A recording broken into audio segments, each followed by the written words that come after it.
Okay, so in the previous class we did kinetic gas equation, which is based on kinetic theory of gases. What is the equation?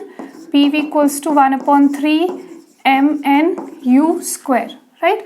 P is the pressure exerted by the gas molecules, V is the volume of the gas, m is the mass of each gas molecule, n refers to the number of molecules, and u is the velocity, and here it represents the root mean square velocity, right? So write down one question on this.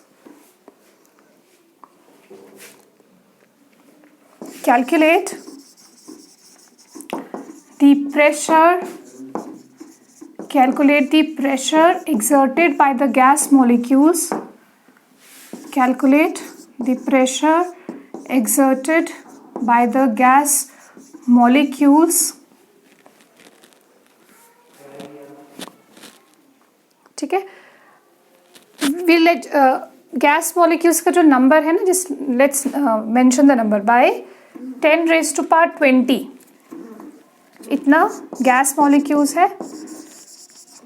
Calculate the pressure exerted by 10 raised to power 20 gas molecules. Mass of each gas molecule is given to you.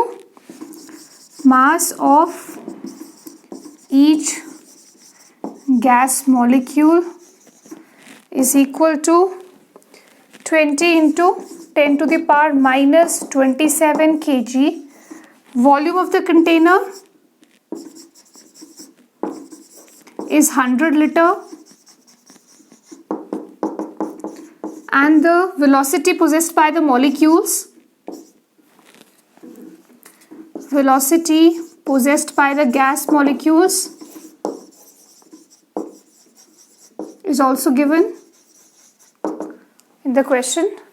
It is 5 centimeter per second. ठीक है, so everything is given the question. As per the kinetic gas equation, हमें क्या find करना है? Total pressure exerted by the molecules. Number of gas molecules 10 raised to power 20. Mass of each gas molecule small m is also given. ठीक है, volume of the vessel, volume of the container is given in liters. Velocity, the RMS velocity is also given 5 centimeter per second. बस हमें यहाँ थोड़ा सा क्या ध्यान रखना है? यूनिट्स का. If you are using SI units, all should be SI units, right? So convert all of them into SI units and find the pressure. So अगर सारा SI units हम use करते हैं तो pressure किस में आएगा? SI unit में. And what is the SI unit for pressure? It is pascals, right? What is the SI unit of pressure? It is Pascal.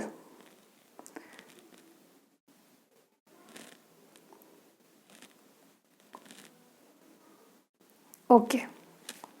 So quickly solve the question. The number of gas molecules is given to you 10 raised to power 20. Mass of each gas molecule is 20 into 10 raised to power minus 27 kilograms. Volume of the gas or the container is 100 liters, and the velocity possessed by the gas molecules is also given. So everything is given to you. What we have to find? Pressure. ठीक है, number of molecules कितना दिया है? 10 raised to power 20. तो n का value ये है. Mass of each gas molecule मतलब small m. This is already in kilograms, right? Volume litres में है, so you have to convert litres into the SI unit, that is metre cube. Now 1 liter is 10 raised to power minus 3 meter cube, right? So 100 liters कितना हो जाएगा? 100 into 10 raised to power minus 3 meter cube. So this is 10 raised to power 2.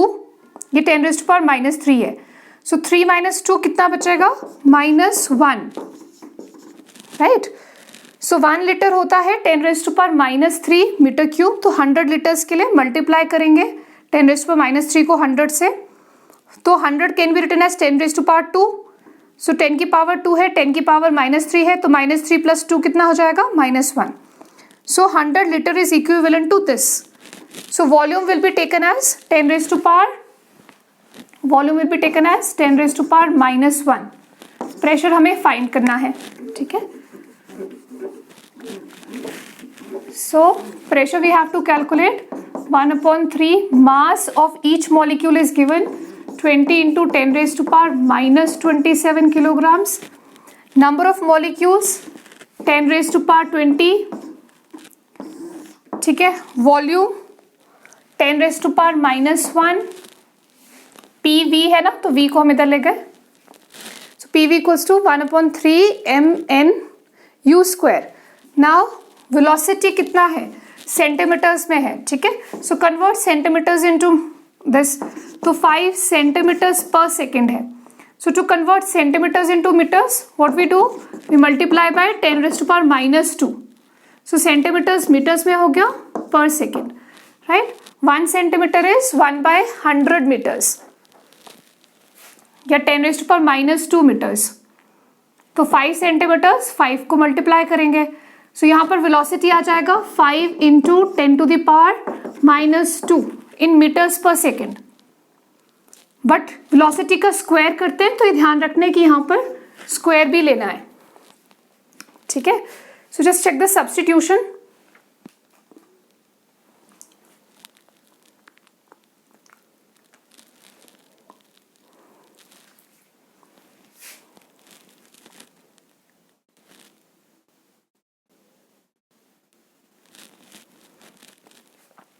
I hope it is clear. 1/3 m, this is the mass of one single molecule, number of molecules, velocity का square, है ना। हमने सारे ऐसा units use किए, velocity metres पर second में है, mass kilograms, volume is in metre cube, right. So from here we can find the pressure, और जो प्रेशर यहाँ से आएगा वो किस में आएगा, what will be the unit, pascals, है ना, ऐसा unit. I hope the question is clear. Now you can solve it further.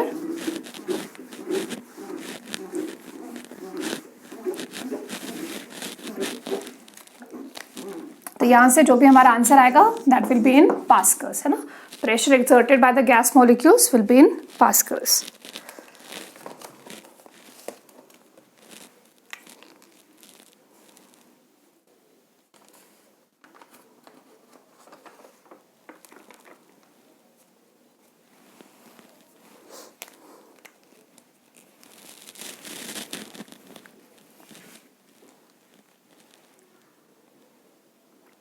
Okay अच्छा, यहाँ पे जो रूट मीन स्क्वायर वेलोसिटी है, इसका हमने फॉर्मूला किया था, म्यू RMS क्या होता है, इट इज √3RT/m, ठीक है। तो usually questions are asked on the velocity, root mean square velocity. Now we know according to this, see R is already a constant, molar mass of the gas भी constant ही होता है, एक molar mass is constant, right, for a particular gas.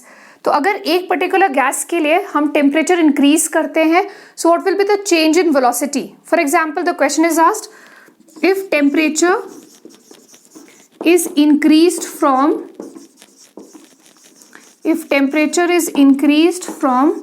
27 degrees Celsius to 927 degrees Celsius, then for a particular gas, okay, the gas is fixed, for a particular gas,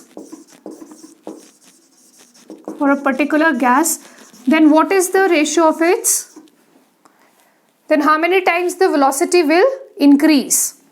If temperature is increased from 27 to 927 degrees Celsius for a particular gas, then find the ratio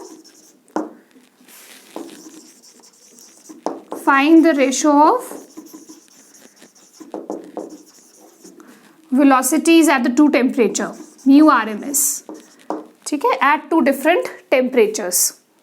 Find the ratio of the velocities, root mean square velocities at two different temperature, ठीक है। Basically हमें क्या find करना है, μ2/μ1। अब ये तो constant रहेगा 3R/m, है ना। एक पर्टिकुलर गैस है तो आपको गैस भी दिया हो सकता है, they may give you CO2, oxygen और any particular gas. So for a particular gas obviously mass is fixed, molar mass is fixed, R is already a constant, तो म्यू डायरेक्टली किसके साथ वेरी हो रहा है, टेम्परेचर के साथ, तो it is directly proportional to √T, so T2/T1। ये ध्यान रखना है कि जो टेम्परेचर हम यहाँ लेते हैं that should be on kelvin scale, ठीक है। केल्विन यूनिट्स में टेम्परेचर लेना है, then just compare the velocities, okay, find out.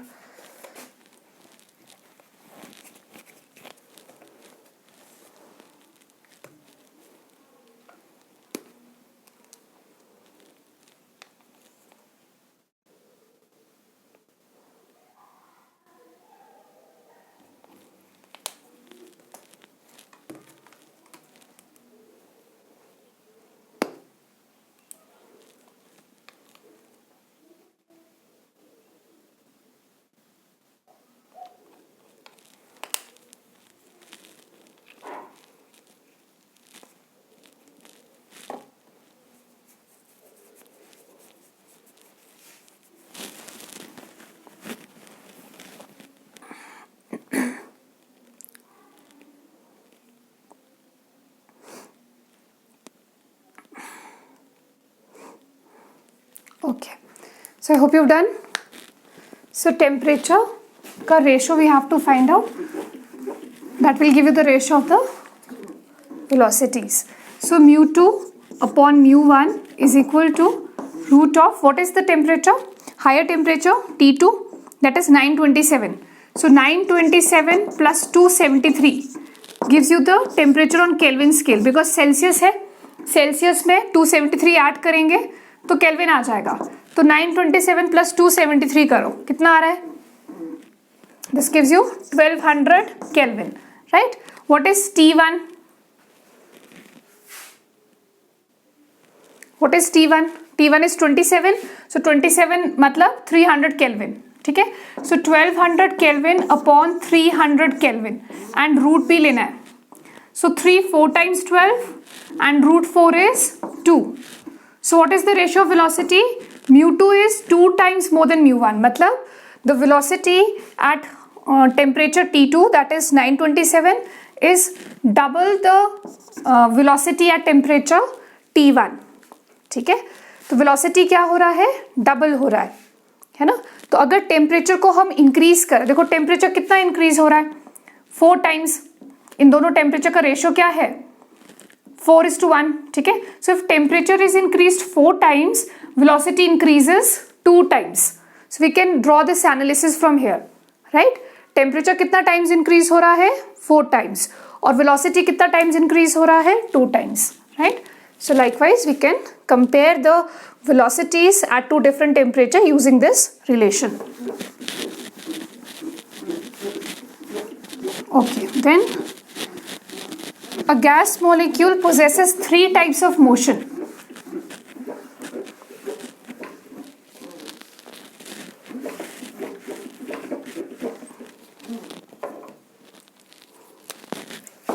ठीक है, what are the 3 types of motion? So molecule of gas shows 3 types of motion.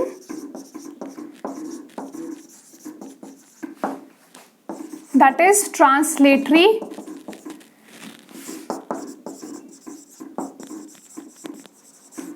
vibratory and rotatory. ठीक है, rotatory जैसे रोटेट कर रहा है मॉलिक्यूल, है ना, उसकी वो मोशन. वाइब्रेशन हो रहा है, so vibratory motion, rotatory and translatory, the linear motion. Here in KTG, kinetic theory of gases, we talk about the translatory motion of gas molecules. ठीक है, we talk about the linear motion, that is the translatory motion. So linear motion of gas molecules को हम यहाँ discuss करेंगे. So particular motion से related होता है particular kinetic energy. So translatory motion से जो kinetic energy associated है, that is called as translatory kinetic energy. ठीक है, translational भी बोल सकते हैं. तो total translational kinetic energy is given as translational kinetic energy. ठीक है, we will be talking about only the translational kinetic energy here. That is related with the linear motion of gas molecules. अब यहाँ पर थोड़ा सा assumption है. What is the assumption? We are assuming identical gas molecules हैं. The gas molecules are identical and they all have same mass. So we are assuming the gas molecules to be identical and all of them have same mass. Identical है तो mass same होगा. ठीक है. So we are assuming the gas molecules to be identical, having mass m.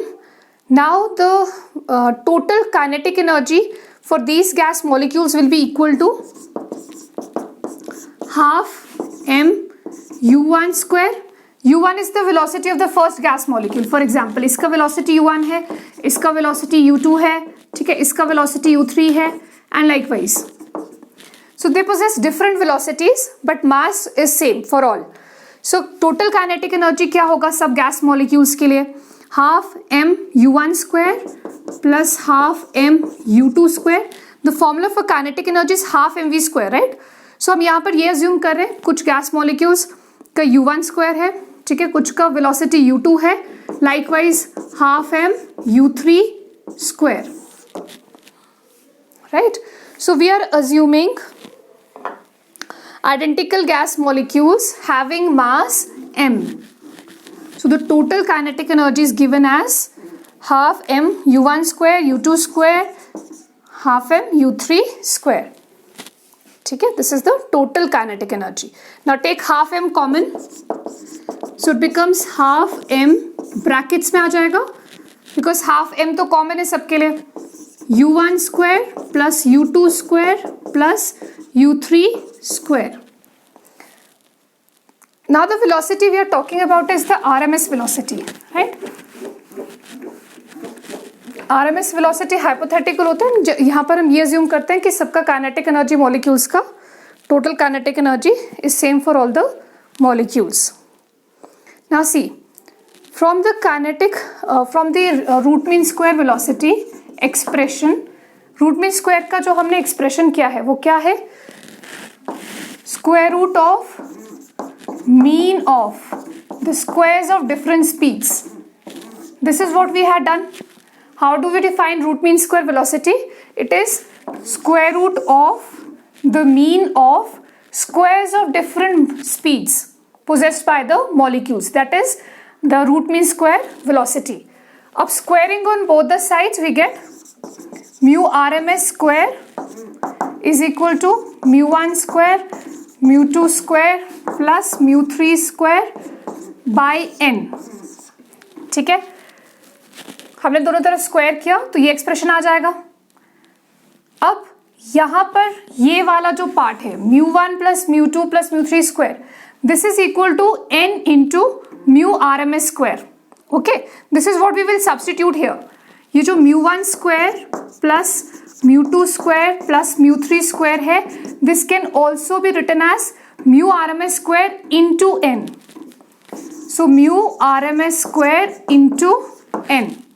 ठीक है, हमने ये जो इंडिविजुअल स्पीड्स है, स्क्वायर्स ऑफ स्पीड्स है, इसका जो सम है that is equal to this into n. तो इसकी जगह पे हमने क्या किया, टोटल RMS के टर्म्स में एक्सप्रेशन ले लिया. राइट, ये इंडिविजुअल मॉलिक्यूलर स्पीड्स के स्क्वायर्स है और यहां से हमने इसको म्यू RMS के टर्म्स में ले लिया. अब इसको हम काइनेटिक एनर्जी में पुट करेंगे. So substituting this in the kinetic energy expression, right. So substituting the above expression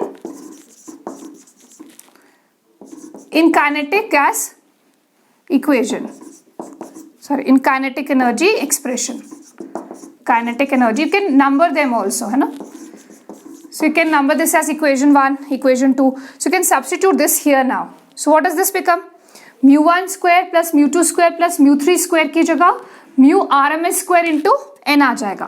So I'm substituting it here. So this becomes mu RMS square into n. Just see till here. You can number them as equation 1, 2, 3. So kinetic energy is equal to half m n u square. ठीक है, क्या बन गया kinetic energy का expression? Kinetic energy becomes, the total kinetic energy can be written as half m n u RMS square.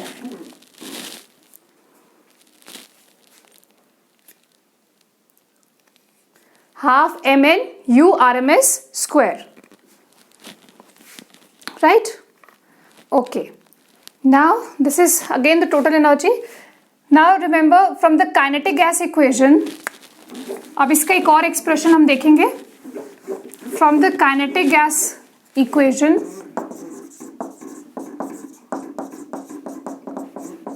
from the kinetic gas equation we have this expression PV equals to 1/3 m n u RMS square. ठीक है, वहां पर भी हमारे पास ये expression आता है ना, m n u RMS. So kinetic gas equation में भी same terms m n u RMS square use होती है. PV equals to 1/3 m n u. अब ये जो m n mu RMS है, इसको हम PV के टर्म्स में लिख सकते हैं. ठीक है, तो यहाँ पर क्या हो जाएगा, m n mu RMS square can be written as 3PV. So we just multiplied 3 this side, so 3PV can be written as m n u mu RMS square. तो इस एक्सप्रेशन की जगह हम PV यूज कर सकते हैं. Now we will substitute this equation, let's take it as equation 4, whatever, in equation 3. So substitute equation 4 in equation 3 now. So kinetic energy becomes half, और ये जो mn square है इसकी जगह 3pv आ जाएगा. So 3pv, ठीक है, half into 3pv. Just see till here. So suppose let's take it as equation number 5. So kinetic energy is equal to 3 by 2 pv, है ना. Half into 3 pv can be written as 3 by 2 pv. This is one expression of kinetic energy. 3 by 2 pv. ठीक है. Now we know from the ideal gas equation that pv equals to nRT. pv is equal to nRT. So we can substitute pv as nRT, right? So क्या बन जाएगा? Kinetic energy is equal to 3 by 2. Instead of pv we can put nRT. 3 by 2 nRT. So this is another important expression of kinetic energy. The total kinetic energy is 3 by 2 nRT, where n is the number of moles of gas, R is your gas constant, and T is temperature on Kelvin scale. So total kinetic energy is 3 by 2 nRT. ठीक है. अब यहां पर दो important points है.